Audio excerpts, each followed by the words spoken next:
Hello, my name is Jim Graham. I'm going to present the OpenMake Meister integration to Team Foundation Server. So here in our example, I have a mortgage payment application, which is coded in C#, which has a mortgage class where you detail how much money you want to borrow, and at the end of the day, it calculates what your monthly payment is going to be based on the down payment and the interest rate. And in addition to that, we have a web service that is published as a web method, which consumes the DLL backend but makes the interface public via a web service. As well as the backend written in C#, we're going to have a client piece of code, and we're going to write that client code in Java. So to show you that, I'm going to use the Java code in Eclipse. In the Eclipse IDE, I have a mortgage payment client, and with that I have a client class that has some of the similar properties as the calculation class, but to do the calculation it actually uses the web service ASMX page to do the calculation. What we want to do is to build all these components together. We're going to build them using the Meister integration to team build. The builds will be run using OpenMake Meister, but they're going to be kicked off through the team build integration through Team Foundation Server. So to show you that, I'm going to show some of the Meister components for our build engine.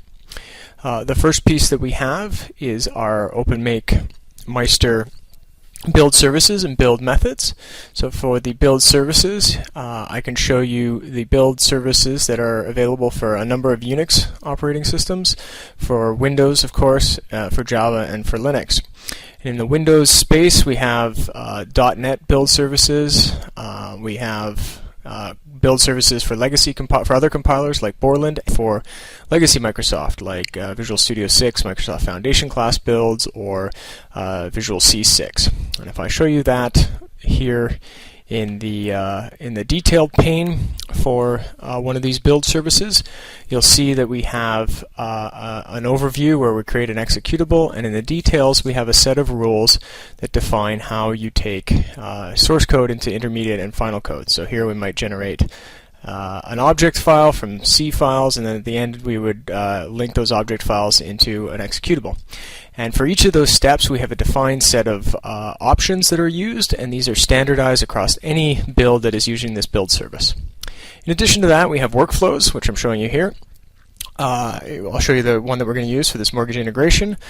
Basically, workflow is a set of items that we're going to run. Here we're going to run on a Red Hat Linux machine. We're going to do an update from Team Foundation Server first. We're going to run the build through Meister, and then we're going to run some unit tests for that job.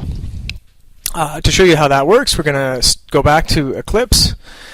We're going to start working on some of our source code. The first thing we're going to do is use the TeamPrise plugin to connect back to Team Foundation Server. I'm going to create a work item. So I'll start a new work item here called the bug. I'll call it test URL. Save that off. And then I'll actually go into my source code for our unit test code, and I'll expand this out, and I'll start making a change here. For now, I'll just add a comment. Is this the bug?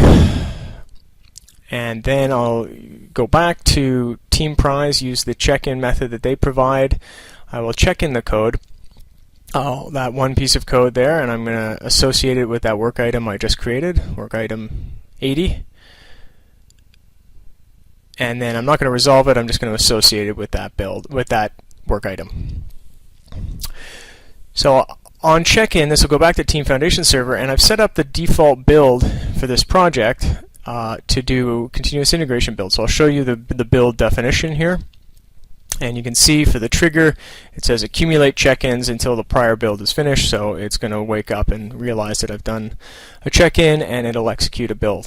So we will cancel out of this, and we'll go and wait for our build to start. So we'll start up with the view build window. And we don't have the build yet, but when it does wake up, it's going to run the Team Foundation team build, and part of that team build will be to execute a build on our remote Linux machine through Meister. So here you can see that it started. I'm going to double click on that to open it up. You can see it's in progress, but we don't have any available build steps yet. As this is updating, I can, oh, here we go. It started to initialize the build.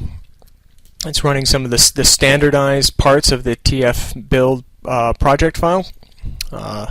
There's some more items running there, getting sources, labeling sources.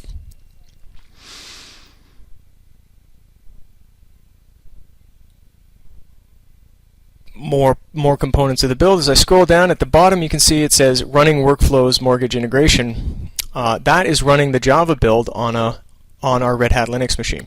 So you can see in my Meister client, those are the steps that I showed you in this workflow. That's being updated in real time. Items in green are successful, items in yellow are running.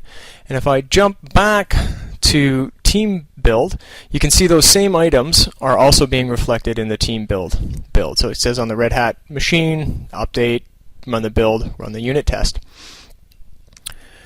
So what is being built on a Linux box is being reflected back into team build. And finally, our workflow completed, and team build is running its components where it's generating the list of change sets and updating our work items. And when that's all complete, I can go up here to the team component, look up my work item 80.